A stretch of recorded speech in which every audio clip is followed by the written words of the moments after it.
தாவேகாவுக்கு வந்த விஜயை பார்க்க வந்த இந்த கூட்டம் ஓட்டா மாறுமா? அதைதான் விவாதமாக இந்த தொகுப்புல நம்ம முன்னெடுக்க போறோம். எல்லோரும் தயாராக இருக்கிறீர்களா?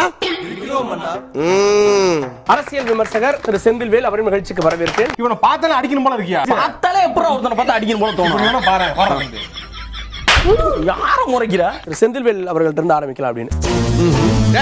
நீதான்டா வாடா தம்பி மயில் வாங்கணும் அண்ணே. வெளிகட்ட கொஞ்சம் பூட்டுறா. இதா போட்றனே. என்ன தூக்கிட்டு போக சொல்றியா? வாங்கிட்டு போ சொல்றேன். கேட்ட பையன் சார் இந்த பால்சாமி. தாவேகா தன்னுடைய கூட்டத்தை மீண்டும் சக்சஸ் ஆக்கி இருக்கு. ஒரு வெற்றிகரமாக கூட்டத்தை நடத்தி இருக்காங்க. என்ன பார்பிக்யூ ஸ்மெல் வருது? பார்பிக்யூ ஸ்மெல் வரல? ஓ பெரியப்பா டேய் எடுத்து வாங்கடா பொங்கல போ. பெரியப்பா படு பெரியப்பா படு. நீங்க சொன்ன மாதிரி கரூருக்கு பிறகு அவர் வந்து ஒரு மாபெரும் மக்கள் சந்திப்பை நடத்தி இருக்கிறார். ஆனா அதுல எனக்கு சில கேள்விகளும் அதுல கையோட இருக்குது. என்ன சொல்லுது போனதுன்னு ஏழ்ற இது வந்தாலே ஏதாவது வில்லங்கத்துல கொண்டு வரா. இப்ப என்ன கொண்டு வந்திருக்கு? சுயமரியாதை அப்படிங்கிறது எல்லோருக்கும் முக்கியம்தான். நீங்க வந்த பார்வையாளர்களுக்கும் குறைந்தபட்சம் ஒரு இருக்கை போட்டிருக்கலாம், நாற்காலி போட்டிருக்கலாம். கொஞ்சம் பொறு, மிஷின் நிக்கட்டும். சுயமரியாதை அப்படிங்கிறது எல்லோருக்கும் முக்கியம்தான்.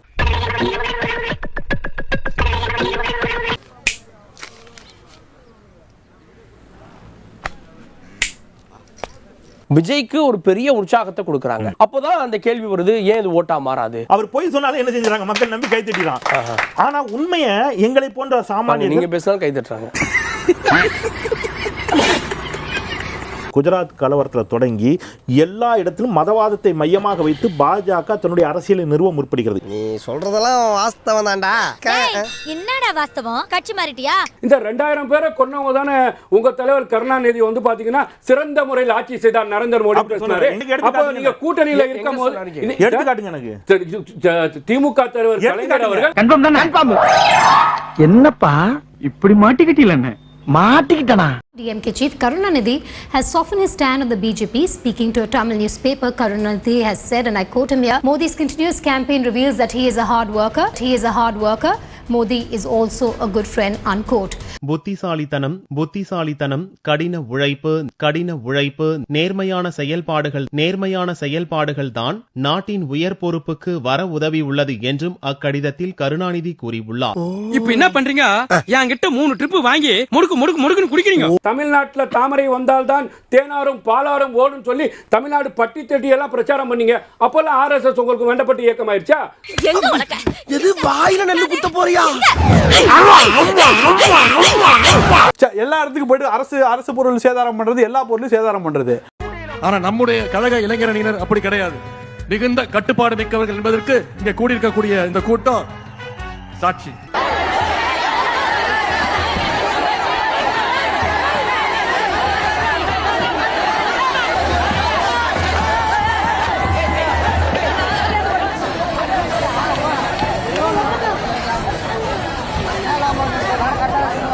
அவ்வளவு சொல்லியும் அவ்வளவு இடத்துல சொல்லியும் நேத்தி ஒருத்தர் வந்து மேலே ஏறிட்டாரு. என்ன பொலிட்டிக்கல் மெச்சூரிட்டி இருக்கு? இந்த மரத்து மேல ஏறி நிக்கிற தோட தயவு செஞ்சு கொஞ்சம் இறங்கிடுங்க. அது ஆபத்து விளைவிக்க கூடும். தயவு செஞ்சு கொஞ்சம் இறங்கிடுங்க. உங்க ஆர்வத்துக்கு நன்றி. ஏறாத மரத்துல ஏறாத, இறங்கி. திமுக எதையும் செய்ய தயாரா இருக்கிறான் என்பதுக்கு இது ஒரு அடையாளம். இருந்தாலும் தயவு செஞ்சு கொஞ்சம் இறங்கிடுங்க பிளீஸ். ஒரு அன்போடு கேட்டுக்கிறேன். இறங்கி. அந்த கொடி பிடிச்சு மரத்தின் உச்சியில் நின்று கொண்டிருக்கக்கூடிய தோழருக்கு எல்லாரும் ஒரு வாழ்த்துக்களை சொல்லுங்க. இறங்கிடும். நன்றி தோழர், இறங்குறீங்க. தயவு செஞ்சு இறங்கிடும். ஏறாத மரத்துல ஏறாத, இறங்கி. டெக்னிக்கல் ப்ராப்ளம் ஆயிருச்சு. ஏதோ கோபத்துல 1-2 வார்த்தை பேசிட்டு அவசரப்பட்டு கை நீட்டிடாதீங்க. சொன்னா கேளுங்க. ஓவரா வாய்க்கு வந்ததெல்லாம் பேசிட்டு ஒண்ணுமே இல்ல சொல்றேன். மரம் இல்லாதனாலதான் இப்போ வந்து ஸ்பீக்கர்ல ஏறிட்டாங்க. மரத்துல ஏறி இருப்பாங்க. தம்பி படம் காட்டு. படமா? வாங்க தம்பி வாங்க, வந்து உங்க படத்தை காட்டுங்க. என்னங்க தயவு செய்து இறங்குங்க. தயவு செய்து மரம் இல்லாதனாலதான் இப்போ வந்து ஸ்பீக்கர்ல ஏறிட்டாங்க. மரத்துல ஏறி இருப்பாங்க. சாம்பார் ஆப் எனக்கு காலங்காத்தால உனக்கு குறவழி வரைக்கும் சோத்த போட்டு வண்டியில ஏத்திட்டு வந்ததுக்கு உன்னால என்ன பண்ண முடியுமோ அதை பண்ணிட்டேன்.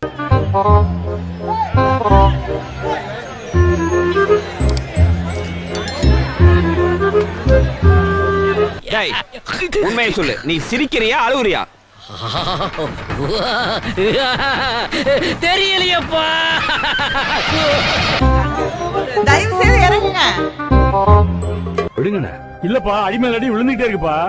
எத்தனை அடியை தான் சமாளிப்பேன்? விழுந்தா அடிபடுங்க, விழுந்தா அடிபட்டுருமா. அங்க கீழே வாங்க, கீழே வாங்க, தயவு செய்து வாங்க. தெரியுது, நீ மூடு.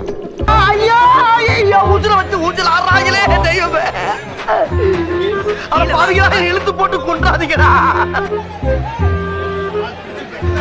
முடிய விட்டுறாத. நாளைக்கு நான் முடிஞ்சிருக்கேன், நீ தான் முடிஞ்சிருக்கிற. என்னை விட்டுறா. நான் ரொம்ப நாளைக்கு உசுரோட இருக்கலாம்டா. விட்டுக்கடா, விட்டுக்கடா. மரம் இல்லாதனாலதான் இப்போ வந்து ஸ்பீக்கர்ல ஏறிட்டாங்க. மரம் இருந்தா மரத்துல ஏறி இருப்பாங்க. இல்ல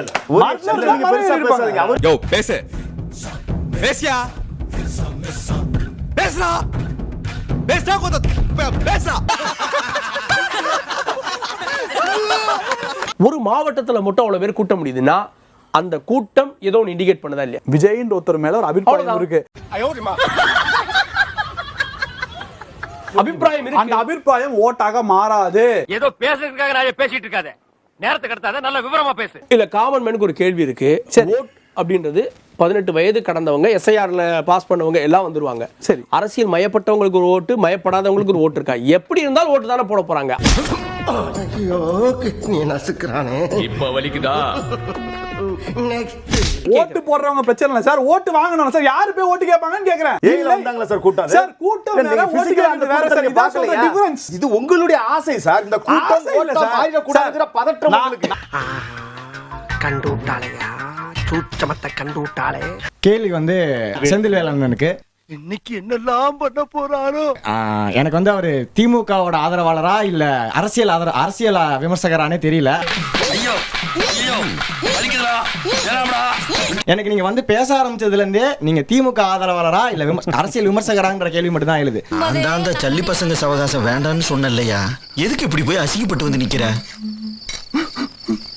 அடிச்சது நல்ல மண்டலி கூப்பிட்டிருங்கடா. உங்க பாரு எப்படி பழுத்துருக்குன்னு.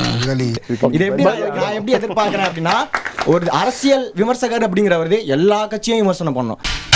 நீ கேட்ட ஒவ்வொரு கேள்வி என்ன செருப்பால அடிச்ச மாதிரி இருக்குடா. மாதிரி இல்ல, உண்மையிலே செருப்பால தான் அடிச்சது. நீங்க அம்மாவை எதிர்த்து பேசுறீங்க. அம்மா வந்து ஜெயலலிதா ஊழல் பண்ணாங்க, நீங்க அதை ஏன் ஐயா ஊழல் பண்ணலையா? அம்மாவோட ஊழல் நிரூபணம் ஆயிடுச்சு. ஏன் இங்க இருக்க ஐயாக்கள் ஊழல் பண்ணலையா? இன்னைக்கு ஊழல் நடக்கலையா? அதை பத்தி நீங்க எந்த கேள்வியும் கேட்க.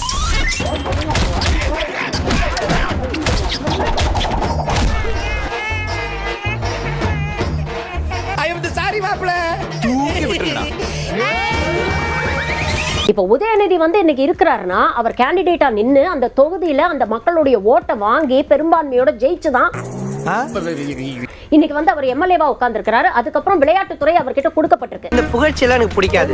It's my duty. ஒளிமயமான இந்தியாவே ஏன் மூளைக்குள்ள தான் ஒளிஞ்சு கிடக்குது.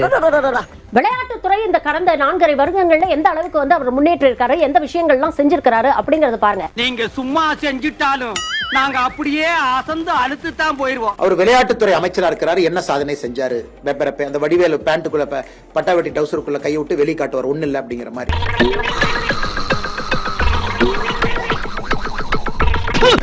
இன்னைக்கு இவர்கள் வைக்கக்கூடிய விமர்சனம், உதயநிதி மீது வைக்கக்கூடிய விமர்சனம் வாரிசு அரசியல் அப்படிங்கறத தாண்டி அவர் செஞ்ச விஷயங்கள்ல ஏதாவது குறை உங்களால சொல்ல முடியுதா?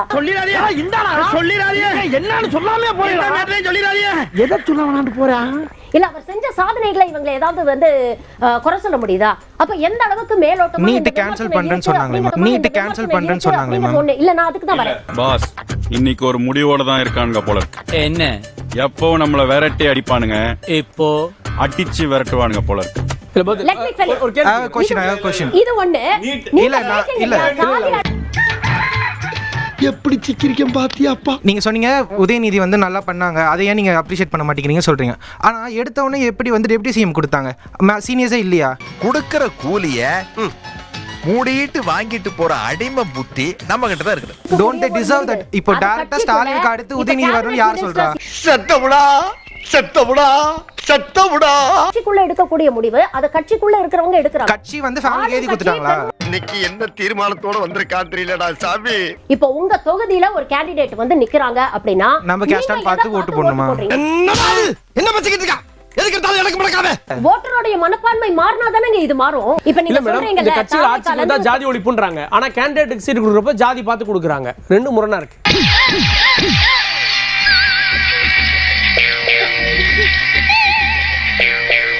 மாற்றத்தை நீங்க எங்க தேடுறாங்கன்னா மாட்டு மக்கள் திரையரங்கத்துல தேடுறா, நடிகைங்கிட்ட தேடுறா. அதான் பெரும் கொடுமை. ஏது உதயநிதி ப்ரொடியூஸ் பண்ற படத்துல மக்கள் மத்தியில அந்த Udhayanidhi sorry I am sorry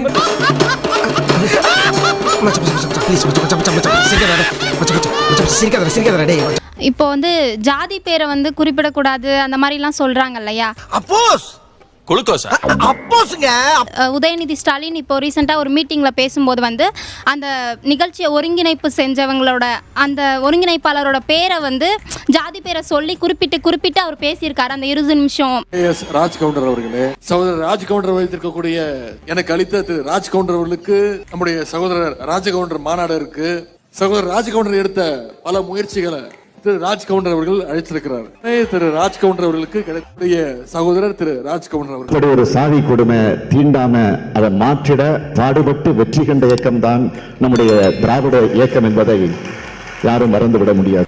ஜாதியை நம்ம ஒழிக்கணும் அப்படின்னு சொல்றோம், அதனுடைய அடையாளங்களை ஒழிக்கணும் அப்படின்னு சொல்லும்போது ஒழிக்கிறது யார் ஒழிக்கணும்? அரசாங்கம் ஒழிக்கணும். அரசாங்கம் ஒழிக்கிற அரசாங்கமே பேசுது. வணக்கம், நான் தனுஷ், சென்னை பல்கலைக்கழகம், நான் திருச்சியில இருந்து வரேன். என்கிட்ட தான் கேக்குறீங்களா? உங்கள்ட்ட தான். ஓகே. அடடா வர்றேன் பூரா மொத்தமா என்னையவே குறி வச்சு வந்தா நான் என்னடா பண்றது? மது ஒழிப்பு இருக்குல்ல, மதுவிலக்கு பத்தி தான் ஃபர்ஸ்ட் எங்களோட முதல் கையெழுத்து மதுவிலக்கு பத்தி தான் இருக்கும் அப்படின்னு சொல்லிட்டு அவங்க சைன் பண்றேன் அப்படின்னு சொல்லியிருந்தாங்க. இவங்க கிட்ட என்ன சொல்லி என்ன சமாளிக்கலாம்? எந்த எலெக்ஷன்ல சொன்னாங்க? 16. எந்த எலெக்ஷன்ல சொன்னாங்க? இல்ல இந்த மாநாட்டுல கூட சொன்னாங்க. ஐயா ஆனா கடைசில அந்த கனிமொழி என்ன சொல்லிருக்காங்கன்னா, நாங்க அத பத்தின பேச்சை எங்களுக்கு வெச்சிருக்கோமா என்னன்னே எங்களுக்கு தெரியல அப்படின்றாங்க. போக அழிஞ்சு போக என் கண்ணு முன்னாடியே பைத்தியம் பிடிச்ச தெருவுல பிச்சை தான் எடுக்கணும். வந்து இன்னைக்கு களத்துல இருக்கிறது திமுக. இந்த திமுக சொன்ன கொள்கையை, திமுக சொன்ன வாக்குறுதியை நம்பிதான் நம்ம எல்லாம் சேர்ந்து இந்த திமுக அரசு வாக்களித்தோம். இப்படி என்ன கிளம்ப வேண்டியதானே? அதான் துப்பிட்டில போக வேண்டியதானே? இந்த பெண்கள் பாதுகாப்பு உறுதிப்படணும்னு சொல்லிச்சு. அண்ணா யூனிவர்சிட்டிக்குள்ள திமுக காரங்கள உள்ள போறாங்க. இதான்டா திமுக, இதான் திமுக மறந்துறாங்க.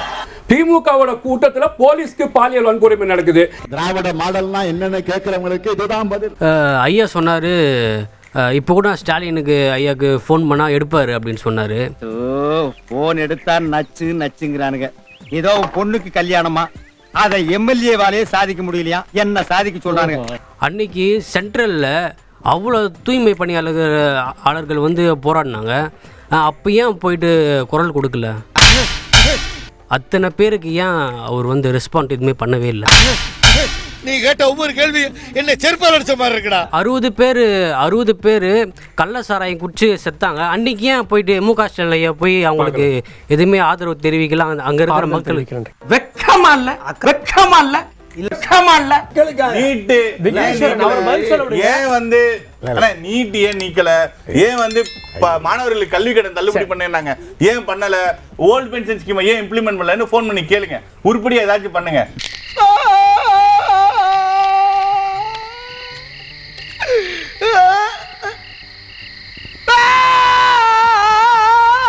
இந்தியாவிலே சிறந்த முதலமைச்சராக நம்முடைய தலைவர் அவர்களும், இந்தியாவிலே சிறந்த மாநிலமாக நம்முடைய தமிழ்நாடு விளங்கியிருக்கிறார். நம்முடைய முதலமைச்சர் அவர்கள் கொண்டு வந்திருக்கக்கூடிய இந்த 4 வருஷத்தில் கொண்டு வந்திருக்கக்கூடிய திட்டங்கள் பேர் ஆளுங்க இருக்கிற ஏரெல்லாம் தண்ணி நிக்கிறது கிடையாது. இந்த பேர் பொதுமக்கள் இருக்கிற ஏரியால மட்டும் தான் தண்ணி நிக்குது. இங்க வா. ஐயய்ய ராடுகாரப்பே. மட்டமாச்சு குறம்போக்குற விடியாச்சு மட்டாச்சானுங்களா? இது எந்த ஸ்டெப்பும் எடுக்க மாட்டாங்க இங்க. ஏன்னா இங்க இருக்கிறவங்க எல்லாம் தாழ்த்தப்பட்ட சமுதாயம். ஓட்டு கேட்கற வரைக்கும் எங்க ஆதரவு கேட்டாரு. ஓட்டு கேட்டு முடிஞ்சவனா அவங்க வீட்டுக்கு மட்டும் அவர் ஆதரவா இருக்காரு. எங்களுக்கு அப்ப யாரு ஆதரவு? இதுக்கப்புறம் அவர் ஆட்சியில உக்காந்துருவாரா? ஊரே ஒண்ணு சேர்ந்து காரி துப்புதுடா. வீடியா என் மூஞ்சில காரி துப்புறதுக்காக ஊரே ஒண்ணு சேர்த்து நினைச்சு சந்தோஷப்படியா?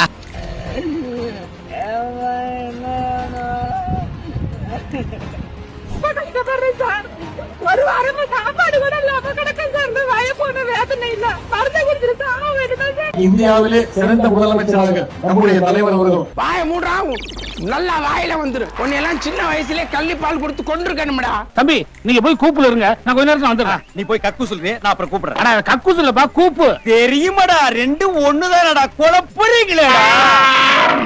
இந்த வீடியோ பிடித்து இருந்தால் சேனலை சப்ஸ்கிரைப் செய்யவும், ஏதாவது குறைகள் இருந்தால் கமெண்டில் போடவும், அப்புறம் மறக்காமலே போட்டிருந்த வரட்டாமாம் வீடுறதை வரண்டா சின்னசாமி.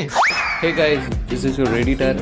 வீடியோ பிடிச்சிருக்குன்னு நினைக்கிறேன். ஸோ பிடிச்சிருந்தா ஒரு லைக் பண்ணிடுங்க அண்ட் கமெண்ட் செக்ஷனில் ஒரு ஹார்ட்டிங் அல்லது ஒரு ஸ்மைல் தெரிக்க விடுங்க பார்ப்போம். இப்ப எனக்காக நீங்க ஒரு குத்து குத்துனா குறைஞ்சா போயிருவீங்க. சரி பாசக்கரப்ப ஒரே ஒரு குத்த குத்தி விட்டு போவோம். வாடாங்க.